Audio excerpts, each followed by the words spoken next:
Welcome to Sonic Tech, the Self-Learners Club. This video will teach you how to save a web page as a PDF on the Opera browser. First, open the Opera browser. Choose Extensions.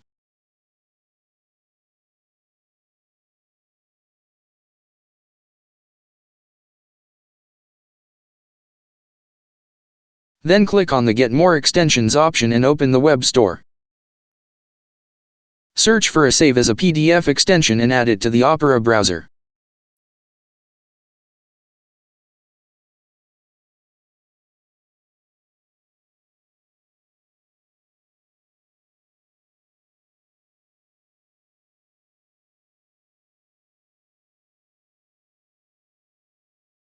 Open a web page and download it as a PDF.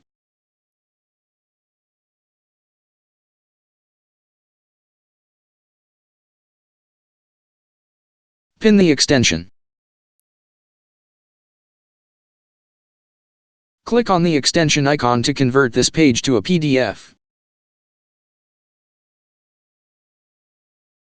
After it's downloaded, you can open it.